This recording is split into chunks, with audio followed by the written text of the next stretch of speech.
పరిశుద్ధుడా గొప్ప దేవ యేసయ్య మీకు వేలాది వందనాలు స్తుతులు స్తోత్రాలు తండ్రి మీ ఘనమైన ఉన్నతమైన నామమును బట్టి దేవ మీకు వేలాది వందనాలు స్తుతులు స్తోత్రాలు తండ్రి అద్భుత కార్యాలు ఆశ్చర్య కార్యాలు చేయగల శక్తిమంతుడు కనుక ప్రభు మీరే మాకు తోడని సహాయం చేయండి మరి సమయంలో కీర్తనలో నుండి కొన్ని విషయాలు ధ్యానం చేస్తున్నాం కేవలం మీరు మాత్రమే మైండ్ పొందమని సహాయం చేయండి స్తుతి స్తోత్రాలు చెల్లించుకుంటూ మూడు వచ్చిన ఈ ప్రియబిడ్డలందరిలో కూడా ప్రభావ శక్తిని బలమును ఆత్మ నడిపింపును అభిషేకం దయచేసి అయ్యా నిర్లక్ష్యంగా అనాలోచనగా ఉండటం కాదు కానీ ప్రభా నీ శక్తిగా నీ మాటలు ప్రభు వినడానికి సహాయం చేయండి నువ్వు ఉన్నవాడు అన్నవాడు అయినావని ప్రభా ఉన్నతుడైన దేవుడు అని ప్రభావాన్ని స్తుతిస్తూ ఆరాధన చేస్తుండగా నీ నామమునికే మహిమ కనిపించుకోమని స్తుతి స్తోత్రాలు చెల్లించుకుంటూ ప్రభు యేసుక్రీస్తు నామమును స్తుతించి ప్రార్థించి వేడుకొంచున్నాం తండ్రి ఆమేన్.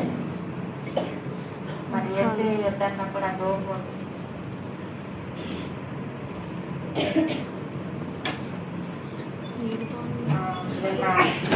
క్యారల్స్ లో క్రిస్మస్ తాత బాగా ఎంజాయ్ చేయించాడు మన క్రిస్మస్ తాత గురించి స్టోరీ తెలుసా మీకు? క్రిస్మస్ తాత గురించి స్టోరీ తెలిస్తే తెలుసు అన్నాడు చెయ్యద్దు మీరు తెలియదు అన్నాడు అలా ప్రశ్నార్థకంగా పేసి పెడితే నేను చెప్తాను అనమాట.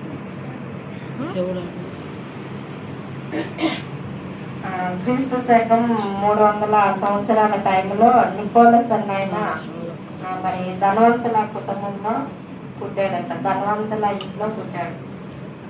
ధనవంతుల ఇంట్లో పుట్టాడు కానీ చిన్న వయసులోనే తల్లిదండ్రులను కోల్పోయాడు. చిన్న వయసులోనే తల్లిదండ్రులు కోల్పోవడం వల్ల అతని మేనమామ అతన్ని పెంచి పెద్దవాడు చేశాడు. ఆ టైంలో యవనస్తుడిగా అయిన టైంలో మరి ఆయనకి దేవుని మీద ఆసక్తి పెరగడం, దేవునితో సహవాసం చేయడం అలా ఉండటమే కాకుండా ఎవరైతే ఇబ్బందులు పడుతూ ఉన్నారో వారి ఇబ్బందుల్లో వారికి సహాయం చేయాలి అని నికోలస్ ఏం చేసేవాడంటే తనకున్నటువంటి ధనాన్ని మరి ఇప్పుడు ఉన్నటువంటి ధనము మనకి నోట్స్ కాయిన్స్ రూపంలో ఉన్నట్లుగా ఇదివరకు ధనం ఎలా ఉండేదంటే కాయిన్స్ రూపంలో ఉండేది. కాణీలు అర్థనాలు అంటారు కదా, అలాగే ఆ ధనము వెండి నాణ్యాలు బంగారపు నాణ్యాలుగా ఉండేవి. ఆ నాణ్యాలను ఏం చేశాడంటే ఒక సంచిలో వేసి అందరికి అందిస్తూ ఉండేవాడంట. అయితే ఒక తండ్రి తన 3 కుమార్తెలకి వివాహం చేయలేక ఎంతో బాధపడుతూ నేను పిల్లలు వివాహం చేయలేనేమని బాధపడుతూ నిరుత్సాహంతో ఉన్న సమయంలో ఆ నికోలస్ ఏం చేశాడంటే ఆ వెండి కాయిన్స్ తీసుకుని వెళ్ళి మూటగట్టి ఆ ఇంట్లో వేశాడట. ఆ ఇంటి వారికి అందించాడు. ఎవరిచ్చారు ఏంటంటే తర్వాత తెలిసింది నికోలస్ ఇచ్చాడని చెప్పి.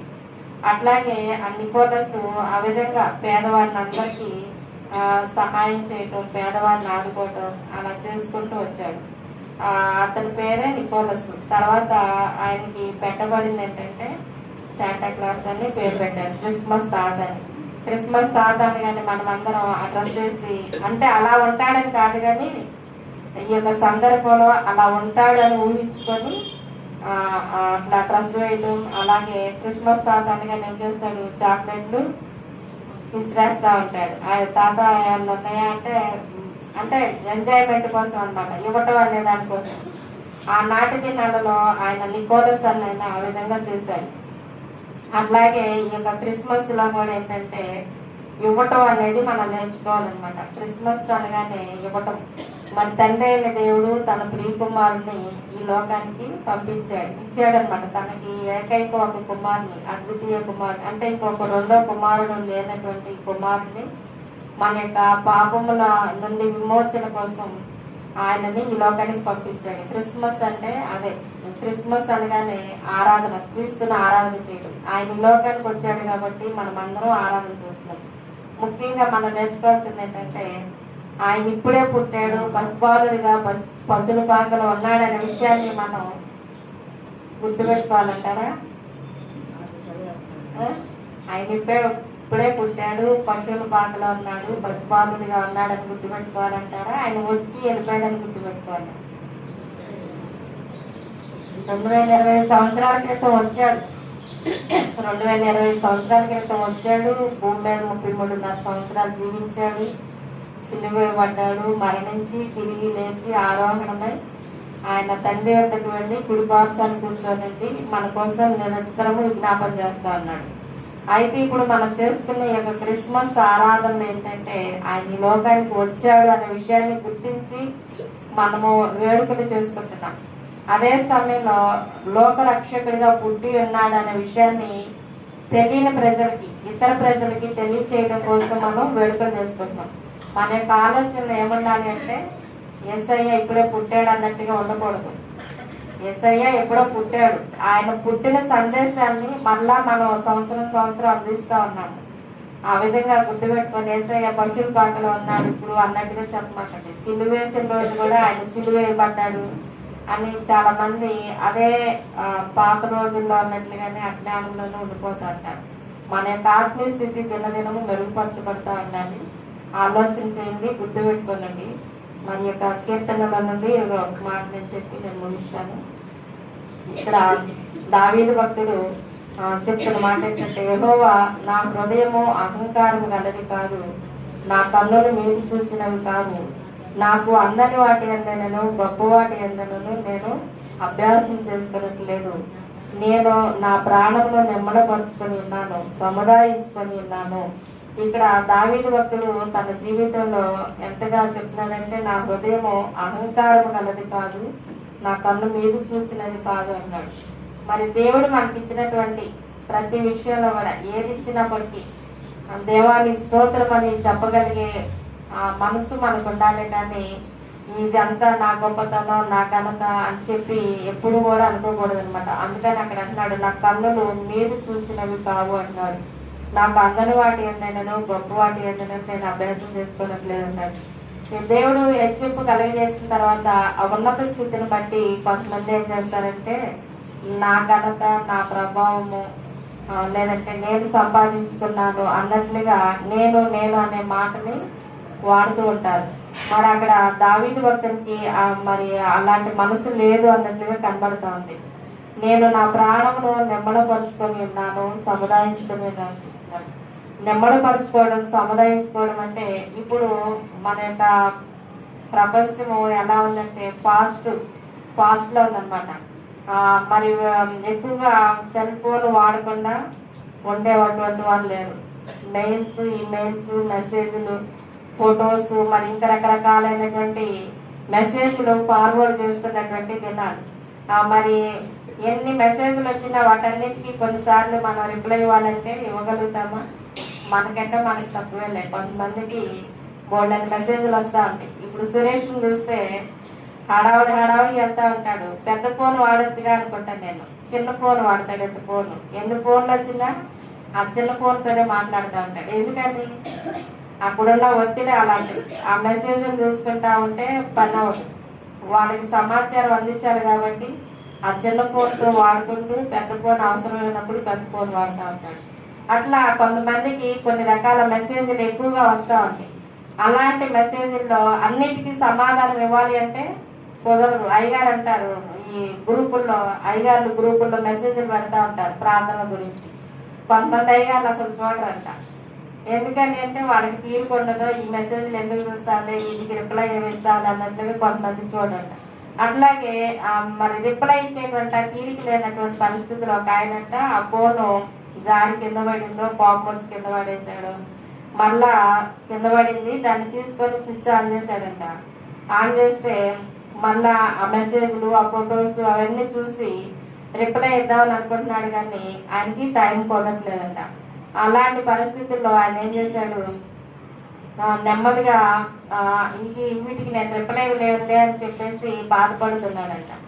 అట్లాగే ఈ యొక్క పరుగులెడుతున్నటువంటి ఈ ప్రపంచంలో మనము అనేకమైన విషయాల్లో పరుగులెడుతూ ఉంటాం, కానీ ఆధ్యాత్మిక జీవితంలో మనల్ని మనం నెమ్మడపరుచుకొని, అంటే పరిగెత్తుకుంటూ వెళ్ళి దేవుని యొక్క వాక్యాన్ని చదవకుండా, దేవుని మాటలు వినకుండా, మరి అలాంటి సమయం లేకుండా పోయే పరిస్థితులు వస్తూ ఉంటాయి. ఈ పండుగ దినాల్లో అయితే పనులు అని చెప్పేసి ప్రార్థన చేసుకునే టైం ఉండదు, ఇప్పుడు ఆరాధనకి వెళ్ళే టైం ఉండదు, బైబుల్ చదివే టైం ఉండదు. ఇంక ఎంత ఎంత పనులంటే అలాంటి పనులు అనమాట. అలాంటి పనులన్నింటిలో కూడా మనము చేయవలసింది ఏంటంటే ఆధ్యాత్మిక విషయాలకి సమయాన్ని ఇవ్వాలన్నమాట.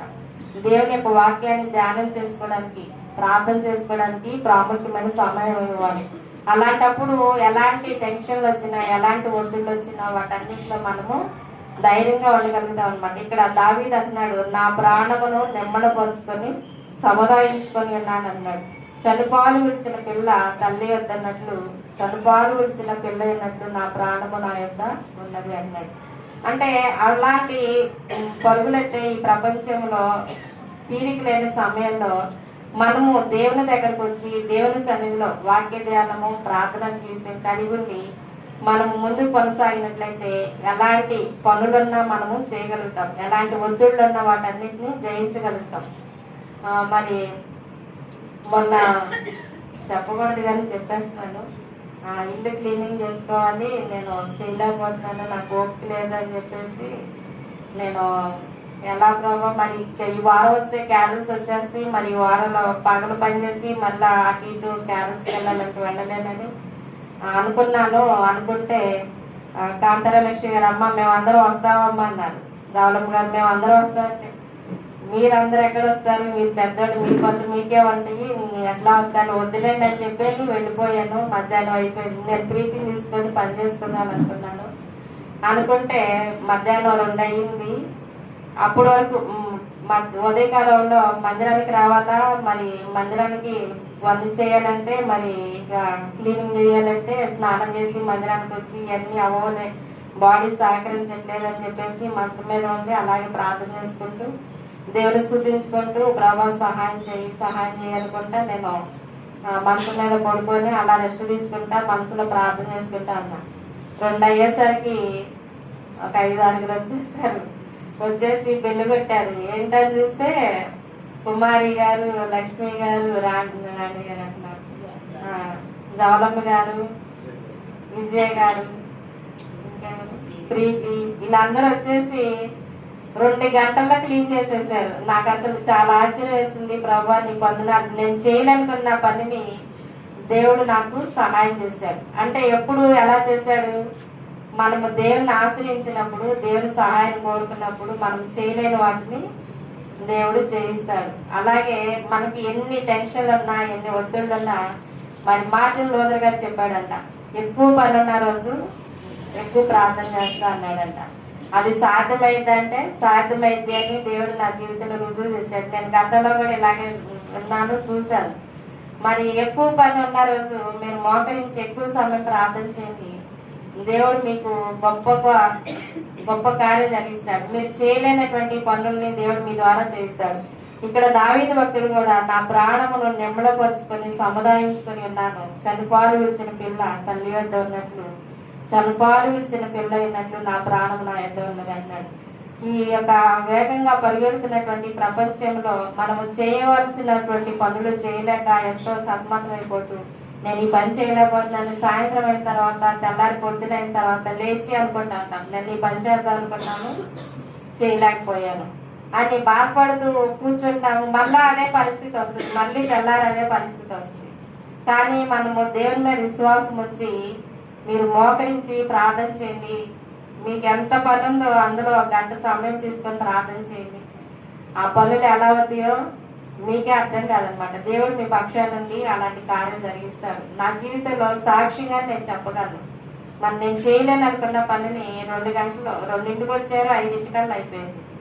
అసలు నేనైతే పొద్దున్న సాయంత్రం వరకు చేసిన కూడా ఊరికే తీసి సర్దడానికే అవ్వదనమాట. అలాంటిది దేవుడు మరి మనందరి జీవితాల్లో గొప్ప కార్యం జరిగిస్తాడు కనుక నేను ప్రభువుని స్తుతిస్తున్నాను. మీరు అందరూ కూడా ప్రభువుని స్తుతించుకుంటూ అన్ని విషయాల్లో ప్రభువుని ముందు పెట్టుకుంటూ ధైర్యంగా, నెమ్మదిగా, ఎలాంటి టెన్షన్లు వచ్చినా దేవుని పాదాలను ఆశ్రయించండి, ఆయన మనకి సహాయం చేస్తాడు. ఇంకొక మాట ఏంటంటే, ప్రభువుని స్తుతించడానికి కారణాలు చెప్తున్నాను.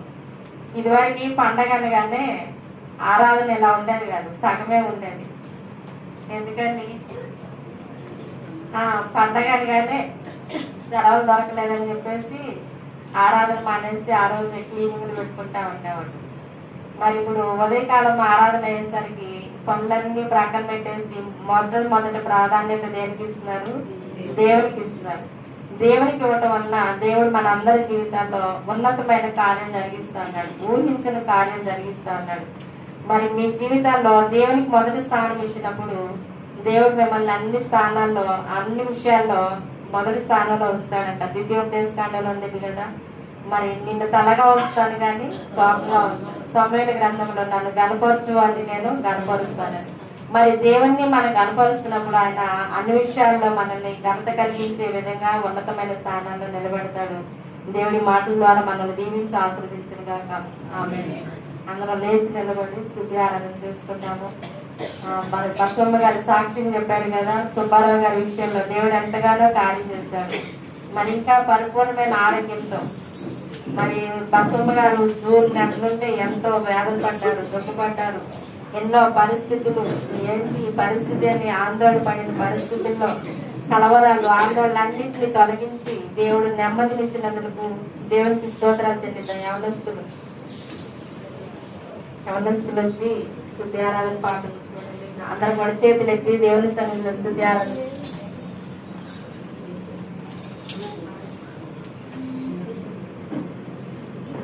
స్తోత్రం స్తోత్రం స్తోత్రం స్తోత్రం స్తోత్రం స్తోత్రం. సుబ్బారావు విషయంలో దేవుడు సహాయం చేసి ఆ గడ్డ కరిగిపోవడానికి దేవుడు సహాయం చేశాడు. మరి 15 రోజులైన తర్వాత ఆ గడ్డ పరీక్ష చేస్తారు, స్కాన్ చేస్తారంట.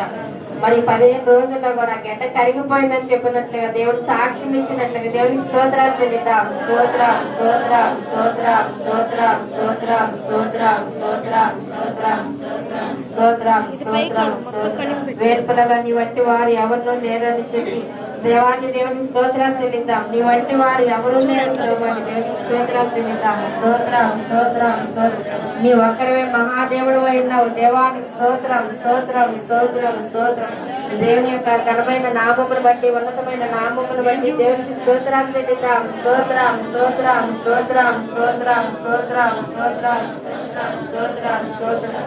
యేసు నామం ధరించగానే మరి దేవుడు అనేకమైన స్వస్థతలు, అద్భుతాలు, ఆశ్చర్యకార్యాలు జరిగిస్తుండగా యేసు నామాన్ని ధరించుకుందాం. దేవునికి స్తోత్రాలు చెల్లిద్దాం. స్తోత్రం స్తోత్రం స్తోత్రం స్తోత్రం. యేసు నామంలో శక్తి ఉన్నది, అలాంటి శక్తిని మనం పొందుకుందాం. స్తోత్రం స్తోత్రం స్తోత్రం స్తోత్రం స్తోత్రం. యేసు నామంలో అద్భుతాలు జరుగుతుండగా దేవునికి స్తోత్రాలు చెల్లిద్దాం. స్తోత్రం స్తోత్రం స్తోత్రం స్తోత్రం స్తోత్రం. 2025 సంవత్సరం డిసెంబర్ నెల 14వ తారీఖులోనికి నడిపించి ఈ నెలలన్నింటిలో అన్ని రోజుల్లో దేవుడు మనకు తోడైంది, మనల్ని కాపాడి పోషిస్తున్న దేవాతి దేవునికి స్తోత్రాలు చెల్లిద్దాం. స్తోత్రం స్తోత్రం స్తోత్రం స్తోత్రం స్తోత్రం స్తోత్రం స్తోత్రం స్తోత్రం స్తోత్రం స్తోత్రం. మన యవన బిడ్డలందరికీ దేవుడు తోడైతున్నందుకు దేవునికి స్తోత్రాలు చెల్లిద్దాం. స్తోత్రం స్తోత్రం స్తోత్రం. గడిచిన వారం ప్రార్థన కొడుకులో మహిమ పొందిన దేవునికి స్తోత్రాలు చెల్లిద్దాం. స్తోత్రం స్తోత్రం స్తోత్రం. నిన్నటి దినాల క్యారెన్స్ ద్వారా దేవునికి మహిమ తెచ్చుకున్నందుకు దేవునికి స్తోత్రాలు చెల్లిద్దాం. స్తోత్రం స్తోత్రం స్తోత్రం స్తోత్రం. ఈ రోజు సాయంత్రం సుగుణ ప్రసాద్ గారి గృహంలో జరగబోతున్నటువంటి సెమీ క్రిస్మస్ ఆరాధన గంభీరంగా జరిగించడానికి దేవుడు సహాయం చేస్తున్నందుకు దేవునికి స్తోత్రాలు చెల్లిద్దాం. స్తోత్రం స్తోత్రం స్తోత్రం స్తోత్రం. మరి బలహీనంగా ఉన్న బిడ్డలందరికీ దేవుడు మంచి ఆరోగ్యం ఇస్తున్నందుకు దేవునికి స్తోత్రాలు చెల్లిద్దాం. ముఖ్యంగా పల్లవి విషయంలో కూడా దేవుడు ఎంతగానో కార్యం చేశాడు. మంచి ఆరోగ్యం ఇస్తున్న దేవునికి స్తోత్రాలు చెల్లిద్దాం. స్తోత్రం స్తోత్రం స్తోత్రం స్తోత్రం స్తోత్రం స్తోత్రం స్తోత్రం స్తోత్రం. ఈ పండుగ దినాలలో ఎవరు ఏ కుటుంబంలో కలివి లేకుండా సంతోషం, సమాధానం దేవుడు అనుగ్రహించినట్లుగా దేవుడికి స్తోత్రాలు చెల్లిద్దాం. స్తోత్రం స్తోత్రం స్తోత్రం స్తోత్రం. అపవాది క్రియలను యేసునామములో బంధిస్తూ దేవుడికి స్తోత్రాలు చెల్లిద్దాం. స్తోత్రం స్తోత్రం.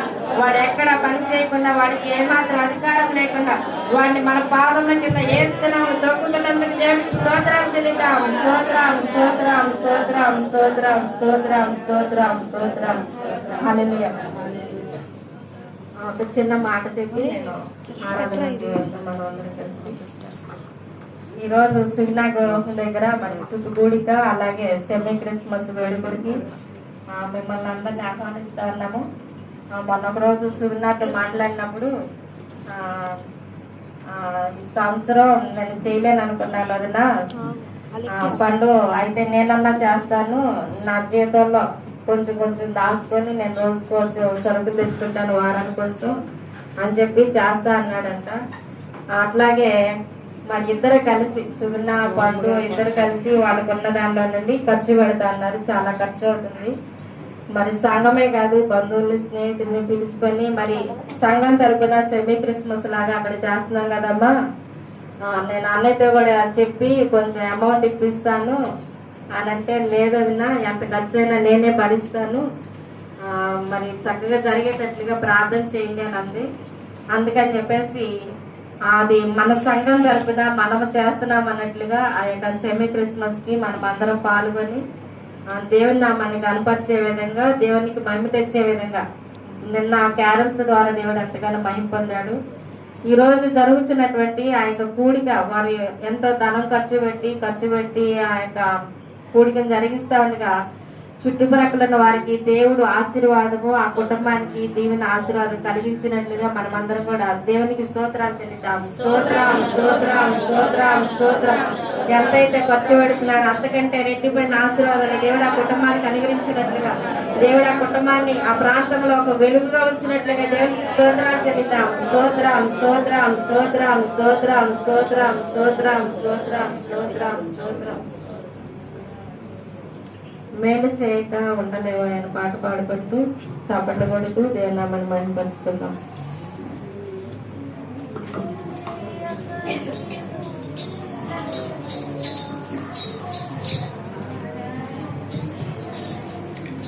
మేలు చేయక నీవు ఉండలేవయ్యా, ఆరాధించక నేను ఉండలేనయ్యా. మేలు చేయక నీవు ఉండలేవయ్యా, ఆరాధించక నేను ఉండలేనయ్యా.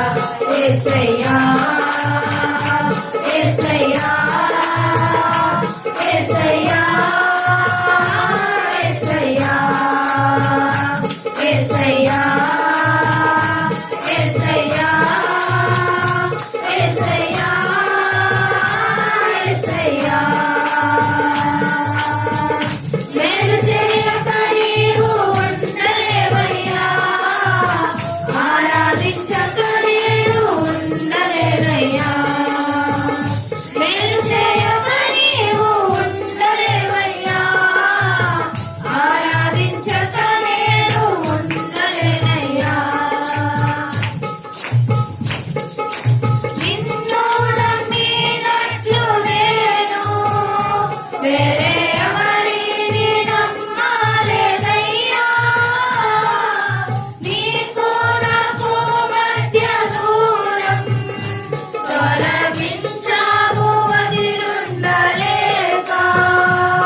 సమయంలో ప్రభు మనకి ఇచ్చిన ఈ మంచి సమయాన్ని బట్టి ప్రభుత్వం చెల్లించుకుంటూ దేవుని స్థుతిస్తూ దేవుని నామాన్ని మాయించుకుంటున్నాం. మహోన్నతమైన దేవా, మీ పాదములకు స్తోత్రాలు ఆయన స్థుతులు నీకే కృతజ్ఞత వందనాలు చెల్లిస్తున్నా. ఈ శ్రేష్టమైన ఈ దినాన్ని మాకు అనుగ్రహించారు.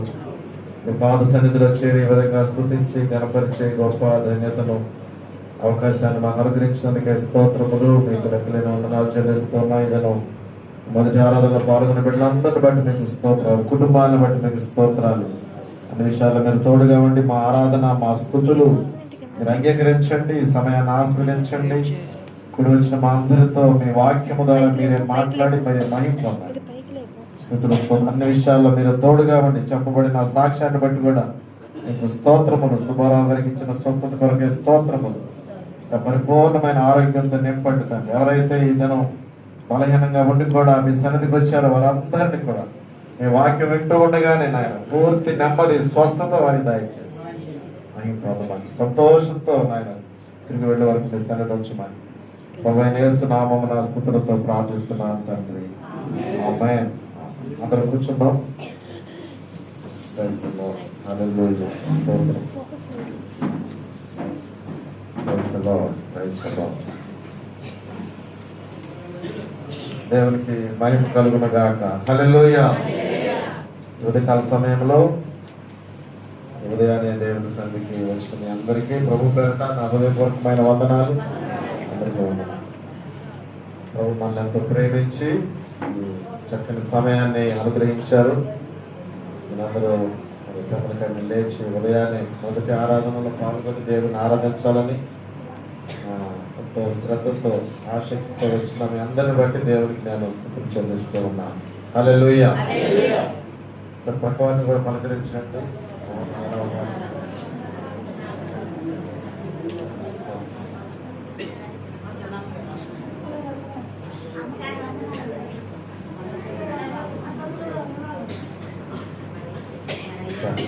దేవుని వాక్యాన్ని మనం చదువుకొని కొంచెం సమయం ధ్యానం చేసుకుందాం. 84వ కీర్తన 3వ వచనాన్ని చదువుదాం. చదవండి ఎవరైనా. 84వ కీర్తన సైన్యములకు అధిపతి యెహోవా నా రాజా నా దేవా, నీ బలిపీఠమునొద్దనే పిచ్చుకలకు నివాసము దొరికెను, పిల్లలు పెట్టుటకు వాన కోవెలకు ఊటి స్థలము దొరికెను. ఇక్కడ కోర కుమారులు రాసిన కీర్తనలో వారు చెప్తున్న మాట, సైన్యములకు అధిపతి యెహోవా నా రాజా నా దేవా, నీ బలిపీఠమునొద్దనే పిచ్చుకలకు నివాసము దొరికెను, పిల్లలు పెట్టుటకు వాన కోవెలకు ఊటి స్థలము దొరికెను. హల్లెలూయా. ఇక్కడ దేవుని యొక్క బలిపీఠం దగ్గర, దేవుని మందిరంలో, దేవుని మందిరం గురించి ఈ అధ్యాయం అంతా కూడా, కీర్తన అంతా కూడా చెప్పబడింది. దేవుని యొక్క నివాస స్థలం, దేవుని యొక్క మందిర ఆవరణం. మనం ఎలాగైతే దేవుని మందిరానికి వచ్చి దేవుని సన్నిధిలో మనం ఎలా గడుపుతున్నామో, అలాగే ఇక్కడ దేవుని యొక్క బలిపీఠం దగ్గర పిచ్చుకలకు నివాసము దొరికారు, పిల్లలు పెట్టుకు వాన కోవెలకు కూటి స్థలము దొరికారు. ఈరోజు మనం పక్షుల గురించి చెప్పుకోబోతున్నాం. పక్షులు, యేసుప్రభు కొండ మీద ప్రసంగంలో ఏమన్నారంటే పక్షుల గురించి కూడా ఆయన ప్రస్తావిస్తూ 6వ అధ్యాయంలో 26వ వచనం ఏమన్నారు, ఆకాశ పక్షుల్ని చూడండి, అవి విత్తవు కోయవు పొట్టలో కూర్చుకొనవు, అయినను మీ పరలోకపు తండ్రి వాటిని పోషించుచున్నాడు, మీరు వాటికంటే బహు శ్రేష్ఠులు కారా. హల్లెలూయా. దేవుడు అందరినీ పోషించేవాడు కదా.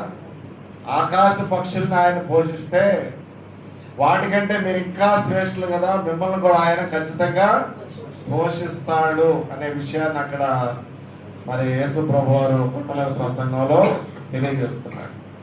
ఇక్కడ వాన కోవెల లేక పిచ్చుకలు, వాన కోవెలకు అది నివాసం చేయడానికి ఒక గూటి స్థలం ఒకటి దొరికింది.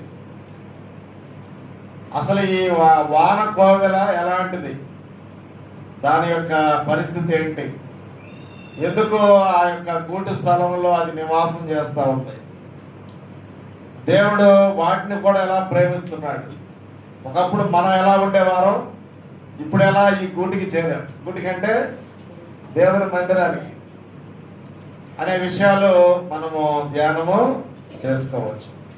ఇక్కడ ఈ వాన కోవెల అనేది ఇది ఒక అందమైన పక్షి, బాగా ఎక్కువగా మరి స్పీడ్గా దాదాపు ఇది 80 కిలోమీటర్ల వేగంతో వెళుతుందండి. ఇది 80 అంటే దాదాపుగా మన శాతవాహన ఎక్స్ప్రెస్ లాగా. శాతవాహన కూడా 80, 90, 100 దాకా కూడా వెళ్తారు అనమాట కదా.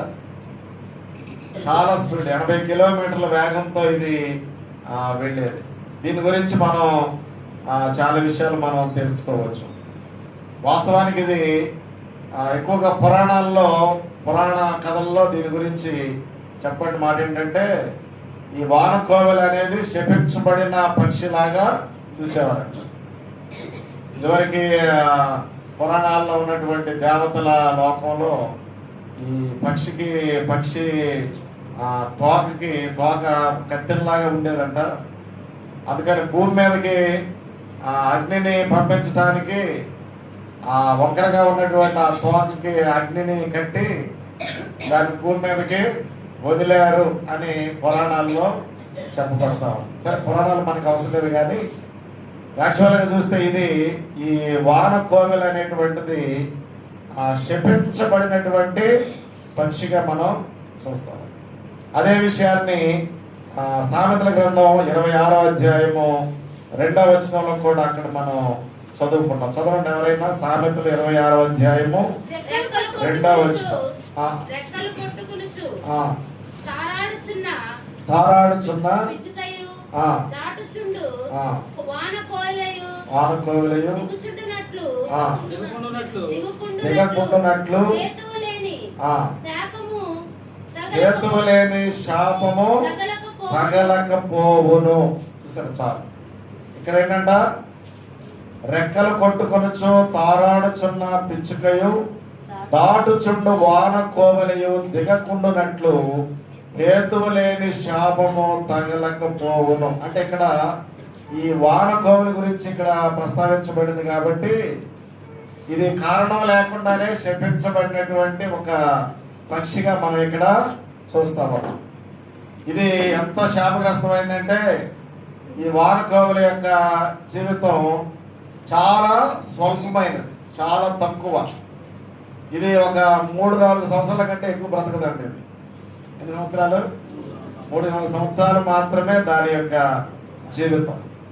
అయితే అది ఎక్కువగా మరి పైన అంటే ఉన్నతమైన స్థలాల్లో, అంటే కిందకి ఏమాత్రం కూడా దిగదంట. అది ఆ పైన గాలిలోనే ఎగురుతూ గాలిలో వచ్చేటువంటి పురుగుల్ని తింటూ, దానికి ఎక్కడ నేను శపించబడిన దాన్ని అన్నట్లుగా ఆ పైన తిరుగుతూ, ఎక్కడ నాకు తలవాల్చుకోవడానికి కూడా చోటు లేదు అన్నట్లుగా అది పైనే ఆ కొండల మీద పైన తిరుగుతూ గాలిలో తిరుగుతూ అక్కడ మరి ఎప్పుడు ఏడ్చినట్లుగా అది దానిలోంచి ఏదో ఒక మూలుగులాగా రావటం, ఏడవటం, నాకు కొద్ది సమయం ఏముంది, నేను శపించబడిన దాన్ని, నా జీవితం చాలా స్వల్పమైనది, అల్పమైనది అనే ఆలోచనతోనే అది ఆ పక్షి తిరుగుతూ ఉంటుందట. అలాంటి ఆ వాన కోవెలకి ఇప్పుడే దొరికింది, గూటి స్థలము దొరికింది. హల్లెలూయా. ఎక్కడెక్కడో పై తిరిగి స్థలం లేక బాధపడుతూ నేను శపించబడిన దాన్ని అన్నటువంటి ఆ వాన కోవెలకి ఇప్పుడు ఇక్కడ చూడండి, బలిపీఠము దగ్గర దానికి స్థలము దొరికింది. హల్లెలూయా. అంటే దీన్ని బట్టి మనం ఏమర్థం చేసుకోవటంటే, దేవుడు అందరినీ ప్రేమించేవాడు. హల్లెలూయా. ఆయన మందిరంలో అందరికీ స్థలం ఉంది కదా. ఆయన దగ్గరికి రావాలే కానీ ఎటువంటి శాపగ్రస్తమైన స్థితిలో ఉన్నప్పటికి కూడా ఆయన దగ్గరికి రావడానికి అవకాశం ఉంది. ఉదాహరణకి ఆ మోయాబు దేశంలో ఉన్నటువంటి రూతు, ఆమె ఎక్కడ జన్మించింది? ఒక శాపగ్రస్తమైన దేశానికి సంబంధించినటువంటి రూతు. చూడండి, ఎప్పుడైతే ఈ నయోమి కుటుంబం అక్కడికి వెళ్ళిందో ఆ యొక్క రూతు కుటుంబంతో వాళ్ళతో రూతును కోడలుగా చేసుకుంది కదా. ఇప్పుడు ఆ శాపగ్రస్తమైనటువంటి ఆ స్థలంలో నుండి ఆ దేశంలో ఎక్కడికి వచ్చింది రూతు? బెత్లెహేముకి వచ్చింది. బెత్లెహేం అంటే రొట్టెల ఇల్లు, దీవెనకరమైన ఇల్లు అని అర్థం. శాపగ్రస్తమైనటువంటి స్థలము నుండి అంటే దేవుని నమ్ముకున్నట్టు వలన ఆ అత్త యొక్క దేవుని, అత్త నమ్ముకున్నటువంటి నయోమి నమ్ముకున్నటువంటి ఆ దేవుణ్ణి ఎప్పుడైతే ఆ కుటుంబంలోకి వచ్చిందో ఆ అత్తతో పాటు ఆమె కూడా దేవుణ్ణి స్తుతించడం, మహిమపరచడం, ప్రార్థన చేయటం. అందుకే చూడండి, భర్తను కోల్పోయిన తర్వాత చిన్న వయసులో ఉన్నటువంటి ఆమె ఏం చేయొచ్చు? వాస్తవానికి అక్కడే ఉండి నా జీవితం ఇలా అయిపోయిందే, శాపగ్రస్తం అయిపోయిందే, నా జీవితం ఇలా అయిపోయింది ఏంటని బాధపడుతూ అలాగే ఉండిపోవాల్సి వచ్చింది. ఇంకా ఈ కుటుంబంతో నాకు సంబంధం ఏంటి, నా భర్త పోయినప్పుడు ఆడు నాకెందుకు అనే ఆలోచనలో సాధారణంగా వస్తూ ఉంటాయి. అయితే చూడండి, ఆమె ఎప్పుడైతే ఆ దేవుని నమ్ముకుందో ఆ నయోమితో పాటు, నయోమి అంటుంది, అమ్మ నేను ఒంటరిగా వెళ్ళిపోతున్నాను, నాకు బిడ్డలు కోల్పోయాను, భర్తను కోల్పోయాను, నేను ఒంటరి దాన్ని, నువ్వు నా వెనక వస్తే నీకు ఉపయోగం ఏమి లేదు, మరలా నేను పిల్లల్ని కానీ వాళ్ళని పెద్దవాళ్ళు చేసి నీకు ఇవ్వడానికి అవకాశం లేదు, ఎందుకు చక్కగా మీ అమ్మగారింటికి వెళ్ళిపో, మరలా నువ్వు వివాహం చేసుకో, సంతోషంగా జీవించు అని చాలా సలహాలు చెప్పింది. కానీ ఆ విన్నదా? నా వెంబడి రావద్దనియు ప్రతిమాలు కొనవద్దు. చూసారు, అక్కడ అత్త ఎన్ని చెప్పినా కానీ ఆమె వినలేదు. ఎందుకంటే ఈ శాపగ్రస్తమైనటువంటి ఈ జీవితం నుండి, ఈ స్థలం నుండి నేను విడుదల పొందాలి, ఆశీర్వాదకరమైన స్థలానికి నేను వెళ్ళాలని నిర్ణయించుకుంది. ఎప్పుడైతే బెత్లెహేముకు వెళ్ళాలని ఆమె నిర్ణయించుకుందో ఆమె జీవితం దేవుడు పూర్తిగా మార్చివేశాడు. హల్లెలూయా. చూడండి, బెత్లెహేములో ఆమె ఎంత దీవించబడిందో కదా, ఎంత దీవించబడిందో. మరలా వివాహం చేసుకుంది, బిడ్డలు కలిగారు, చాలా గొప్ప మరి ఆశీర్వాదకరంగా ఆమె మారింది. అందుకనే శాపగ్రస్తమైన జీవితం నుండి దేవుడు మనల్ని ఆశీర్వాదంగా చేయాలని ఎల్లప్పుడూ కోరుకుంటున్నాడు. ఈ వాన కోవలు కూడా మరి సరైన గూడు లేక చాలా భయంకరంగా అది తిరుగుతూ తన జీవితం కొద్దిగానే ఉందని చాలా బాధపడుతూ ఏడుస్తూ సరైన స్థితి నాకు లేదని ఉండేటువంటి ఆ బలిపి, అది ఆ వానకోవులకి దేవుని బలిపీఠం దగ్గర స్థలము దొరికింది. హల్లెలూయా. చూడండి, ఇక్కడ ఈ దీని గురించి మనం కొన్ని విషయాలు మనం నేర్చుకుంటే, నేను చెప్పాను కదా, ఈ పక్షి ఎలాంటిదంటే నిత్యము తిరుగుతూ ఉండేది. తిరగడం అంటే ఏంటి అర్థం? ఎక్కడికి వెళ్ళాలో దానికి తెలియదు, ఏమాత్రం క్రిందకి దిగే ఆలోచన లేదు. కొన్ని ఇశ్రాయేలు ప్రజలు కూడా దేవుడు వాగ్దానం చేసినటువంటి ఆ కనాను దేశానికి వెళ్ళని, ఐగుప్తు నుండి దేవుడు వారిని విడిపించాడు కదా. కనాను దేశానికి వెళ్ళడానికి అసలు మామూలుగా వాస్తవానికి ఎన్ని రోజులు పట్టిందంట? 40 రోజులు. 40 రోజుల్లో వాళ్ళు వెళ్ళొచ్చు, కానీ 40 సంవత్సరాలు పట్టింది. ఎందువలన? ఎందుకు ఆ విధంగా వారు అక్కడక్కడే తిరుగుతా ఉన్నారు? ఎందుకు వారికి ఆటంకాలు వచ్చినాయి దారిలో?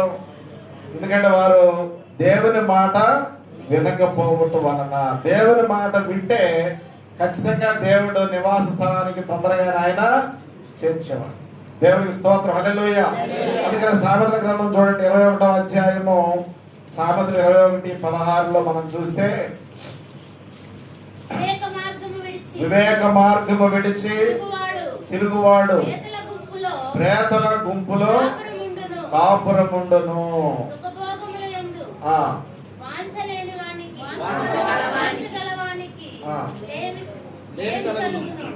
చూసారు ఇక్కడ వివేకము విడిచి తిరుగువాడు ప్రేతల గుంపులో.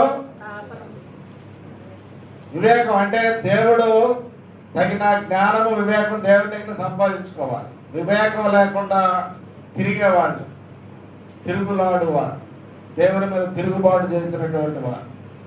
అందుకనే ఇల్లు విడిచి, తర్వాత కొంతమంది బాధ్యతలు విడిచి కదా, చాలా మంది తిరుగులాడేవారు. ఎక్కడికి వెళ్తున్నారో తెలియదు, ఎందుకు వెళ్తున్నారో కూడా తెలియదు. అందుకని ఇక్కడ ఈ వాన కోవెల తిరుగులాడుతూ ఉండేది, పైనే తిరుగుతూ ఉండేది, పైన చూసారు. అందుకనే నేటి దినాల్లో చాలా మంది ఇలాగే ఉన్నారు, వివేక మార్గము విడిచి. మనం దేవుని దగ్గరికి వెళ్ళాలి, దేవుని సన్నిధికి వెళ్ళాలి, మనల్ని మనం తగ్గించుకోవాలి, దేవుని మాట వినాలి అని ఎప్పుడైతే అనుకుంటామో దేవుడు మనల్ని చక్కని మార్గంలోకి నడిపిస్తాడు. చూడండి, పక్షి పైనే తిరుగుతా ఉంది కానీ ఏమాత్రం క్రిందకి దిగలేక. చూడండి, జక్కయ్య కూడా ఎక్కడెక్కడ ఉన్నాడు, చాలా ఉన్నతమైన స్థానంలో ఉన్నాడు. చెట్టు ఎక్కాడు కదా, జక్కయ్య చెట్టు ఎక్కాడు. జక్కయ్యని చెట్టు దించాడు. హల్లెలూయా. జక్కయ్య త్వరగా దిగు, నేడు నేను నీ ఇంట ఉండవలసి ఉన్నది. మనం పైపైనే తిరిగితే కుదరదు, కిందకి దిగాలి. మనకున్నటువంటి ఆస్తిపాస్తులు, అంతస్తులు, హోదాలు, కొంతమంది వాటన్నిటిని బట్టి తిరుగులాడుతూ ఉంటారు, దేవుని మీదే తిరుగుబాటు చేసే వారిగా ఉంటారు. అందుకని ఇక్కడ వివేక మార్గము విడిచి తిరుగులాడు వాడు ప్రేతల గుంపులో నివాసం అంటాడు, కాపురం అంటాడు. ప్రేతలు అంటే దెయ్యాలు, దేవుని మీద తిరుగుబాటు చేసి కదా, తిరిగేవాళ్ళు ఎక్కడెక్కడ రోడ్ల మీద. చూడండి, ఇప్పుడు యవనస్తులు భయంకరంగా కదా చెడు వ్యసనాలకు లోనైపోయి తిరుగుతా ఉంటారు. సరైన ఆ తల్లిదండ్రులు వాళ్ళకి ఎంత వేదనం కదా. చిన్నప్పటి నుంచి వాళ్ళు చక్కగా మంచి ప్రయోజకులు అవ్వాలని, చదువుకోవాలని, ఉద్యోగాలు చేయాలని, వాళ్ళు పోషించాలని ఎన్నో కలలు కంటూ ఉంటారు కదా. ఎంతో శ్రమించి ఖర్చు పెడతా ఉంటారు. వారు చదవకుండా రోడ్ల మీద తిరుగుతూ భయంకరంగా అర్ధరాత్రి వరకు 2-3 దాకా కదా. ఇప్పుడు ఉదయానికి నిద్రపోతాను కండి, అందరూ పనులకి వెళ్ళే టయానికి మావాడు ఇంకా ఎగలేదండి, 12 గంటలు లభిస్తాడంట. అప్పుడే ఎందుకు లభిస్తాడు? తినడానికి.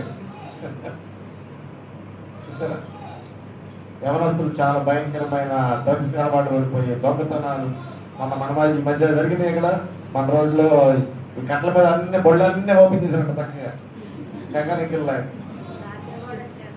సీట్లు కోసేసి. సురేష్ మాత్రం లక్కీ, దేవుడికి స్తోత్రం. హల్లెలూయా. ఆ కంపెనీ వాళ్ళ అమౌంట్ తీసుకొచ్చి దాంట్లో పెట్టుకున్నాడు, బండిలో 30,000 ఉన్నాయంట. 40,000 మన ఆయన 40,000 పంట చేసుకునేవాళ్ళు కదా. నేను సురేష్కి ఎప్పుడు చెబుతా ఉంటా, అంటే డబ్బులు పెడతాడని కాదు, బండ్లు అసలు బయట పెట్టద్దు. పక్కన అందుకున్న వాళ్ళు బయటే పెట్టమంటారు, లోపలికి రానివద్దు అంటారు కదా. నేను మాత్రం లోపలే పెట్టండి. ఎందుకంటే రోడ్డుకి మనం వెళ్ళే వాళ్ళకి, వాహనాలకి అడ్డం ఉండకూడదు. నేను ఎప్పుడు బయట అసలు పెట్టను, ఎండకి వానకి తడుస్తాయని, తర్వాత మనం రోడ్డుకి అడ్డంగా ఉండకూడదని. నేను ఎప్పుడు మన అందరికీ చెప్తా ఉంటాను, ఫోన్ చేసి పని చెప్తా ఉంటాను, లోపల పెట్టుకోండి. ఇలాంటి పరిస్థితులు కూడా కొన్నిసార్లు జరగవచ్చు. నేను కరెక్ట్గా ఆ సీసీలో చూశాను అనమాట. బండి దగ్గరికి వచ్చి మొత్తానికి ఆ హ్యాండిల్ ఓపెన్ చేయటం, ఏదో ఓపెన్ చేస్తూ ఉండగా చేతిలో ఏదో కింద పడింది. వారి చేతిలో వచ్చి తాళమో మరి ఏదో మొత్తానికి కింద పడిన తర్వాత అది తీసుకొని మెల్లగా వెళ్ళిపోయారట. ఇంకా మళ్ళా కొంచెం ట్రై చేస్తే ఖచ్చితంగా సీట్లు ఎగిసిపోయారు. ఇక నా గుండె మాత్రం కొనుక్కుంటుంది, లేనేస్తుంటారా అని.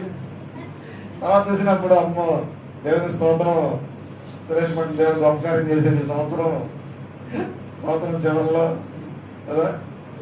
మరి ఆ 40,000 పోతే అది పెద్ద కష్టమేగా, మొత్తం కట్టాల్సిందే. చూసారు, యవనస్తులు చూడండి ఆ విధంగా తేలిగ్గా సంపాదించుకోవడానికి ఎన్నో ప్రయత్నాలు చేస్తాం. భయంకరమైన వ్యసనాలు, రాళ్ళు, డబ్బులు ఎక్కడికి వస్తాయి? ఇలా మరి కాజేయడానికి ఎంతో ప్రయత్నాలు. అందుకని ఇక్కడ అలాంటి వారు ప్రేతల గుంపులో కదా, దయ్యాల గుంపులో ఉన్నట్లే. అందుకని ఇక్కడ వానకోవెల ఎప్పుడు తిరుగుతానే ఉంటుంది.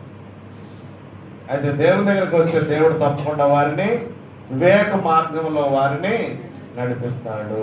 హల్లెలూయా. ఒకప్పుడు మనం కూడా అటు ఇటు తిరిగిన వాళ్ళమే కదా, లోకంలో తిరిగిన వాళ్ళమే. దేవుడు మనల్ని తీసుకొచ్చి గూటికి చేర్చాడు. హల్లెలూయా. ఇక్కడ వానకోవెలకి ఉన్నటువంటి రెండవ గుణం ఏంటంటే దానికి ఎటువంటి విశ్రాంతి లేదు. అంటే ఇక తిరుగుతానే ఉంటుంది కాబట్టి విశ్రాంతి అనేది లేదు. లోకంలో ఉన్న వాళ్ళకి విశ్రాంతి లేదు. ఎక్కడ మనకి విశ్రాంతి దొరుకుతుందంటే బలిపీఠం దగ్గరే. హల్లెలూయా. మన విశ్రాంతి, నెమ్మది, సంతోషం పొందుకునేది ఆయన బలిపీఠం దగ్గర మాత్రమే, దేవుని మందిరంలో మాత్రమే. అందుకనే మనుషులకి ఈరోజు లోకంలో ఉన్న వారికి విశ్రాంతి ఎంత మాత్రమో, పాపానికి దాసులుగా ఉన్న వారికి ఎటువంటి విశ్రాంతి లేదు, నెమ్మది లేదు. పాపం చేసేవాళ్ళు బహుగా భయపడతారు, వాళ్ళకి నెమ్మది అనేది ఉండదు. అందుకని మనుషులకి ఈరోజు ఎక్కడ విశ్రాంతి కానీ నెమ్మది లేదు, భయంకరమైన పరిస్థితుల్లో ఉన్నారు. అందుకని ప్రభు ప్రయాసపడి భారం మోసుకుంటున్న సమస్త జనులారా నా యొద్దకు రండి, నేను మీకు విశ్రాంతినిస్తాను. హల్లెలూయా. నా బలిపీఠం దగ్గర మీకు విశ్రాంతి దొరుకుతుంది, రండి, నేను మీకు విశ్రాంతినిస్తాను, నెమ్మదినిస్తాను, సమాధానాన్ని ఇస్తానని ప్రభు ఆయన ఆహ్వానిస్తూ ఉన్నాడు. అందుకనే కీర్తనాకారుడు 55వ కీర్తనలో 55వ కీర్తన 5వ వచనం చూడండి. 5వ వచనం 55వ కీర్తన 5వ వచనం. కలుగుచున్నవి మహాభయము నన్ను ముంచి వేసెను.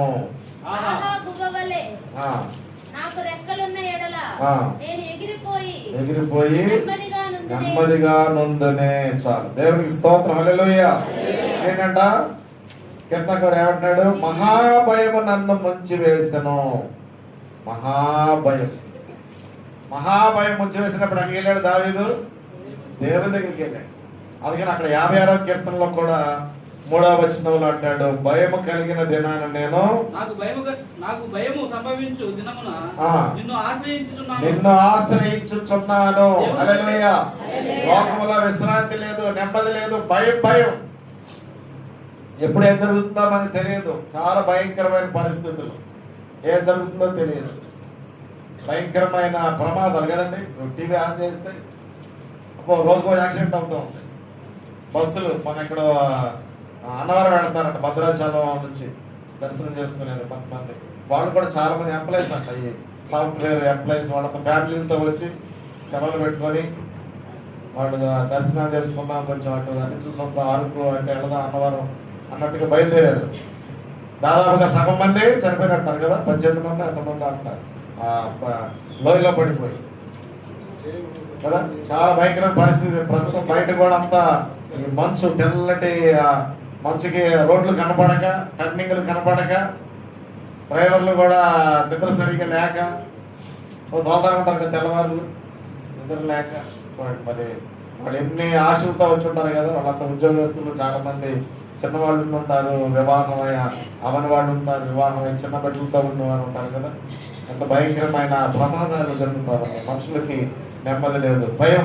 క్షణం ఏం జరుగుతుందో తెలియదు భయం. అయితే దేవుని యొక్క బలిపీఠం దగ్గర, దేవుని మందిరములో మనకి ఎటువంటి భయము. హల్లెలూయా.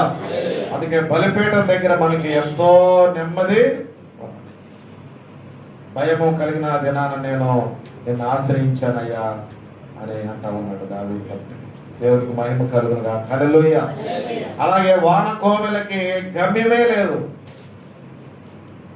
తిరుగులాడుతూ ఉంటది, ఎటువంటి విశ్రాంతి లేదు. తర్వాత అసలు గమ్యం అంటే ఏంటి? గురి గమ్యం అంటారు కదా. అంటే మనం ఎక్కడికి వెళుతున్నామో, ముందు ఎక్కడికి వెళ్ళాలో తెలియాలి. ఎక్కడికి వెళ్ళాలో తెలియకుండా మనం బయలుదేరితే బస్సు ఎక్కి ఎక్కడికి వెళ్ళాలో అడుగుతాం కదా. ఎక్కడికి వెళ్ళాలంటే ఏమో తెలియదంటే అవుతారు. ఈరోజు చాలా మంది వారికి సరైనటువంటి గమ్యము లేనటువంటి పరిస్థితి ఉంది. ఎక్కడికి వెళ్ళాలో తెలియనటువంటి పరిస్థితి. ఒక ఆయన ఆటం బాంబు తయారు చేసిన కనిపెట్టిన ఆయన ఉన్నాడు కదా, శాస్త్రవేత్త, ఎవరైనా ఆల్బర్ట్ ఐన్స్టీన్. ఒకసారి ఆయన ట్రైన్లో ప్రయాణం చేస్తున్నాడు. ప్రయాణం చేస్తామంటే ఈ టికెట్ కలెక్టర్ వచ్చాడు, టికెట్ అనుకుంటా. తర్వాత ఆయన చూడగానే ఆయనకి అర్థమైపోయింది టీసీకి ఎవరైనా గొప్ప టికెట్ అనగానే ఆయన ఎత్తుకున్నాడంట.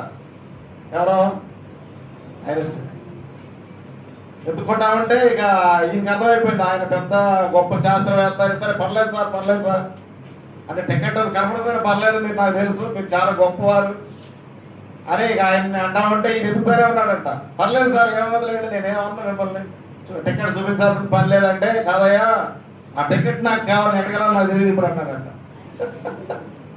అంటే ఆయన అర్థమైంది, ఇప్పుడు టికెట్ చూస్తేనే కానీ నేను ఎక్కడికి వెళ్ళాలో నాకు ఇప్పుడు అర్థం అవ్వట్లేదు, దానికోసం ఎదుగుతున్నాను నేను అన్నాడంట ఆయన. చూడండి, అంత మేధావి గొప్ప శాస్త్రవేత్త, ఆయనకి ఇప్పుడు ఎక్కడికి వెళ్ళాలో ఆ బుర్ర పని చేయట్లేదు అనమాట. టికెట్ నీకోసం కాదు, నా కోసం నేను వెతుకుతున్నాను. ఇప్పుడు నేను ఎక్కడికి వెళ్ళాలో ఆ టికెట్ దొరికితేనే కానీ నేను ఎక్కడికి వెళ్ళాలో నాకు తెలియదు అనేటువంటి పరిస్థితి. చాలా మంది అలాగే ఉన్నారు, గమ్యం తెలియక, ఎక్కడికి వెళ్ళాలో తెలియక బయలుదేరి వెళ్ళండి. అందుకని దేవుడు మనకిచ్చిన గొప్ప ధన్యత, దేవుడిని కలిగిన వారు ఒక గురి, ఒక గమ్యం అనేది ఒక. పౌలు గారు అంటారు కదా, నేను గురి వద్దకే పరిగెత్తుచున్నాను. దేవునికి మహిమ కలుగు. హల్లెలూయా. ఒక చక్కని పాట ఒకటి పాడతాం కదా,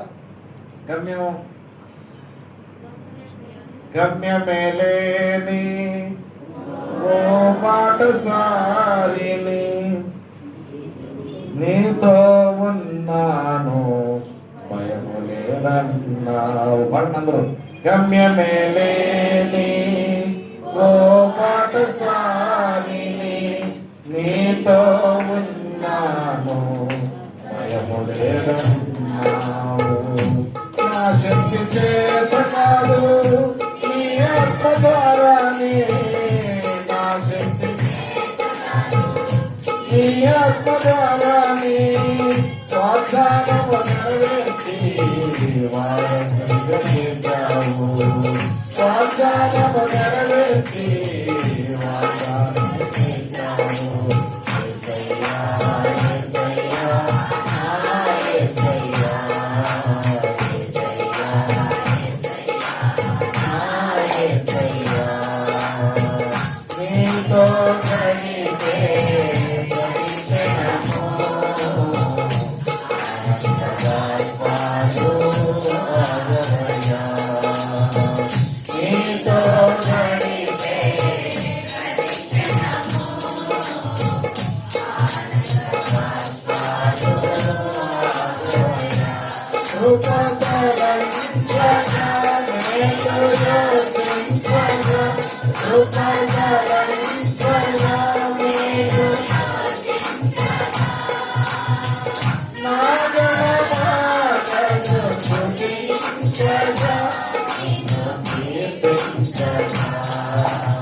యేసయ్యా, యేసయ్యా, నా యేసయ్యా,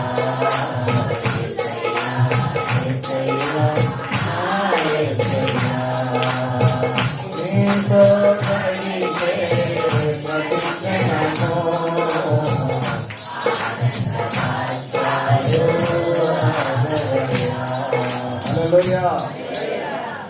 గమ్యమే లేనటువంటి పాఠశాలలుగా మనందరం ఒక్కొక్కరు కదా. దేవుడు నేను నీతో ఉన్నాను, నీకు ఒక గమ్యం ఉందా, నీకు ఒక గురి ఉందని ఆయన మనల్ని గూటికి చేర్చాడు. గమ్యమే లేనటువంటి వారు అనేక మంది నేటి దినాలలో. ఆ గెరాసీన్ల ప్రాంతంలో ఒక దయ్యం పట్టిన వ్యక్తి గమ్యం ఉందా? ఎక్కడెక్కడో తిరుగుతున్నాడు, సమాధుల్లో తిరుగుతున్నాడు. దేవుడు ఎందుకు ఆయన పుట్టించాడో తెలియదు, ఎందుకు ఆ విధంగా అయిపోయింది. ఆయనలో ఉన్నటువంటి ఆ దురాత్మలు ఆయన్ని గమ్యం లేకుండా, గురి లేకుండా, తిరుగులాడే విధంగా, విశ్రాంతి లేకుండా సమాధుల్లో నివాసం చేస్తూ, సమాజానికి దూరంగా ఉంటూ, కుటుంబానికి దూరంగా ఉంటూ తిరుగులాడుతున్నాడు. అటువంటి వ్యక్తిని ప్రభు ఆ రోజు దర్శించాడు. హల్లెలూయా. ఆయన్ని ఒక గూటికి బలిపీఠం దగ్గర లాక్కొచ్చాడు. హల్లెలూయా.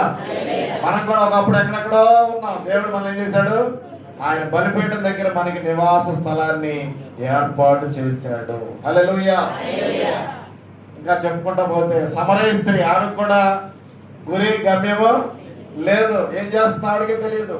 సంతృప్తి లేని జీవితం, భయంకరమైన పరిస్థితుల్లో ఉన్నాయి. ప్రభు ఆ రోజు ఆమెని దర్శించాడు. ఆమెకి ఇప్పుడు గురి గమ్యము తెలిసింది. ఆ రోజు మెస్సియాను ప్రకటిస్తుంది కదా, నేను చేసినవన్నీ నాతో చెప్పిన వారిని మీరు వచ్చి. ఇది నిజంగా మెస్సియా. మనం ఎవరి కోసం ఎదురు చూస్తున్నామో ఆ మెస్సియాను నేను కనుగొన్నాను, ఆయన చూశాను, నేను ఆ రక్షకుడు నేను దర్శించాను. ఆయన నా జీవితాన్ని మార్చివేశాడు. గురి గమ్యం లేక తిరుగుతున్నటువంటి నన్ను ఆయన రక్షించాడు. ఇప్పుడు నేను ఒక గురి కలిగి ఉన్నాను, గమ్యం కలిగి ఉన్నాను. ఆ సమరయ స్త్రీ ఒక సువార్తికురాలుగా మారిపోయి ఆ గ్రామం అంతా యేసయ్యనే ప్రకటించింది. హల్లెలూయా. ఆమె మాట విని అనేకులు ప్రభు దగ్గరికి వచ్చారు. ఎంత గొప్ప విషయం అండి. అందుకని ఇక్కడ ఈ వాన కోవిలకి గమ్యము లేదు.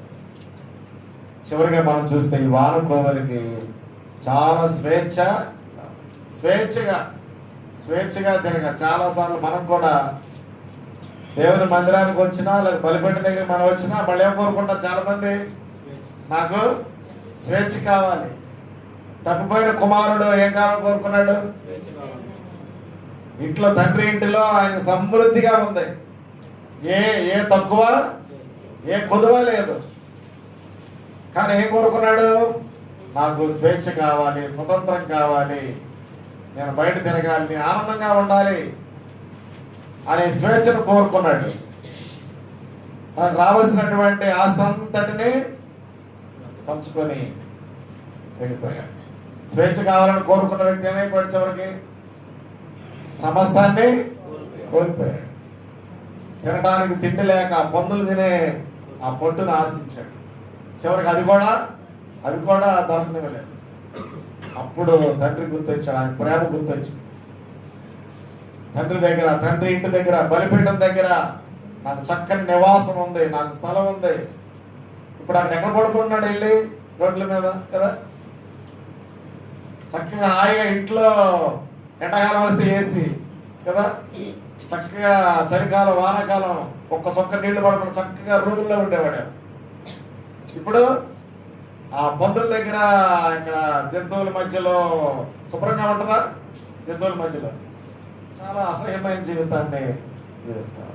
ఎప్పుడైతే తండ్రి గుర్తొచ్చాడో, నా తండ్రి యొక్క అనేక మంది కూలి వాళ్లకు సమృద్ధిగా వారు అనుభవిస్తున్నారు. నేను ఆయన కుమారుడినయ్యుండి ఇక్కడ నేను చాలా భయంకరమైన పరిస్థితుల్లో ఉన్నాను. ఎప్పుడైతే బుద్ధి వచ్చిందో వెంటనే తండ్రి దగ్గరికి స్వేచ్ఛ కావాలి. తండ్రి దగ్గర స్వేచ్ఛ లేదు. అందుకే చాలా మంది ఇప్పుడు దేవుని బిడ్డలు అనబడిన వారు విశ్వాసం కూడా ఏం కోరుకుంటున్నారు? స్వేచ్ఛను కోరుకుంటున్నారు. స్వేచ్ఛ. ఎవరు ఏమనకూడదు. సేవకులు కదా నా మాట గద్దించినా ఒప్పుకుంటారు. ఇప్పుడు వాక్యం ద్వారా ఏదైనా హెచ్చరిక చేసినా, ఖండించినా అలా ఉండాలి, ఇలా ఉండాలి, ఇలా ఉంటే మీకు మంచిది. కుటుంబంలో తల్లిదండ్రులు పిల్లల్ని గద్దించని ఊరుకుంటున్నారా? ఊరుకోట్ల పిల్లలు. స్కూల్లో కూడా టీచర్లు ఏవాలన్నా వెంటనే కంప్లైంట్ ఇంట్లో. వీళ్ళు వెళ్తారు, నా వాడు ఏంటంటే అన్నం అనుకోవాలి, రెండు దండండానే అనేవాడు ఇదివరకు కదా. అట్లా చేసినా, చదవకపోయినా, హోంవర్క్ రాకపోయినా కొట్టండి మావాడు అనేవాడు ఇదివరకు. ఇప్పుడు మా పిల్ల చదివినా చదవకపోయినా ఏమంటానికి వీలు, నీకు కావలసిన ఫీజు అంతే. స్కూల్కి రాకపోయినా మా పిల్లలు నువ్వు ఏమంటానికి వీలు. ఇంకేం వస్తుంది భయం? ఇంట్లో భయం లేదు, స్కూల్లో భయం లేదు, దేవుని భయం అంతకంటే లేదు. ఇప్పుడు మేము కూడా సండే స్కూల్లో పిల్లల్ని ఏమైనా గద్దించాలన్నా ఈ టీచర్లు భయపడిపోతున్నారు. వాళ్ళకి ఏదైనా క్రిస్మస్ పాటలు నేర్పించాలన్నా సరిగా కుదురుగా ఉండట్లేదు. ఎవరు కుదురుగా ఉండి నిలబడితే చక్కగా పాడతారు. ఆ కుదురుగా ఉండలేదని కొంచెం గద్దించినా వెళ్ళిపోతున్నారు రోషంతో. నన్ను గద్దిస్తావు, నువ్వు అంతకు దానివను అని. వాళ్ళు వచ్చి నాకు చెబుతున్నారు, అయ్యగారు ఎవరు మాట్లాడలేదండి అని, కొంచెం మీరన్నా చెప్పండి అని. అమ్మ నాకు ఇంకా భయం మాట్లాడితే అదేనండి, మీరు వస్తారని కొంచెం భయపడతారు. నేను చెప్పిన ఇంట్లో చాలా మంది ఇంకేం చేయాలి చెప్పండి. సేవకుడు అంటే భయము, దేవుని భయం ఉంటే వాడు దీవించబడతారు. హల్లెలూయా. వాడు సరి చేయడానికి కదా మనం ఏం చేసినా కదా, వాళ్ళ మేలు కోసమే మనం ఏదైనా. అయితే వాళ్ళు పిల్లలు కానీ పెద్దలు కానీ ఇప్పుడు చాలా మంది ఏమనుకున్నారు, స్వేచ్ఛ, నన్ను ఎవరు ఏం ప్రశ్నించడానికి సరి చేయడానికి వీల్లేదు, నా ఇష్టం, నేనేమైనా చేస్తాను. నన్ను అడిగాను అన్నట్టు ఎవరు నీకు నువ్వు చూసుకో, నీ పని నువ్వు చూసుకో అన్నట్టుగా మాట్లాడదు.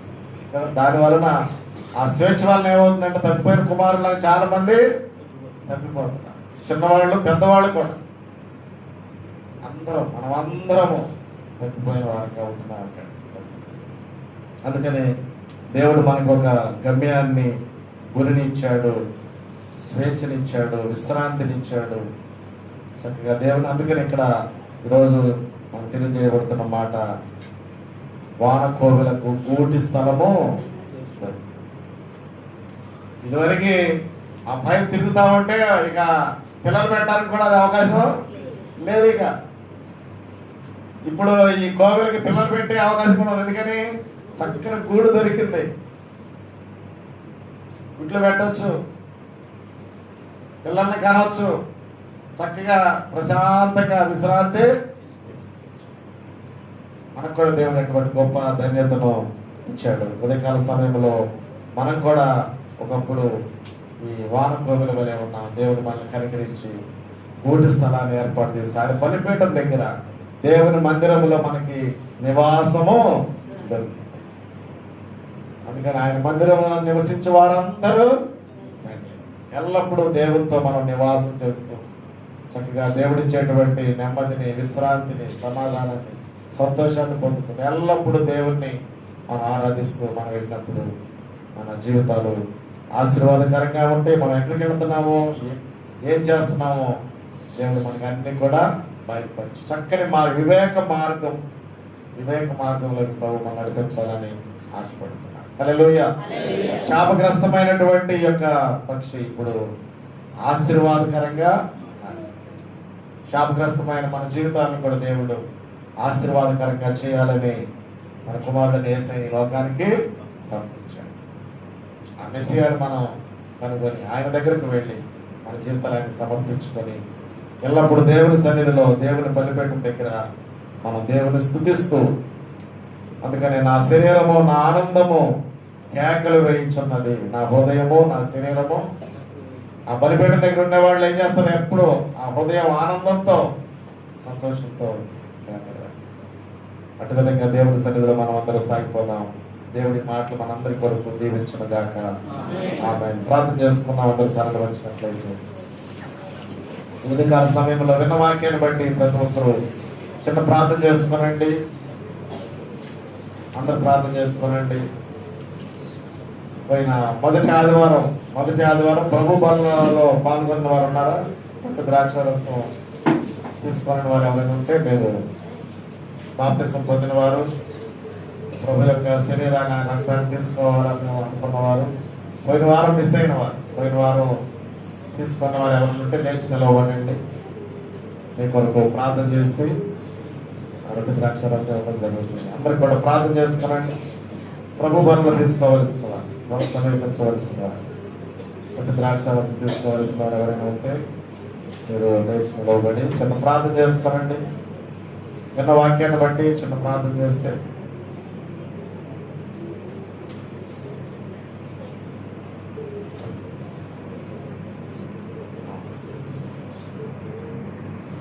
చిన్న ప్రార్థన చేస్తాను నేను.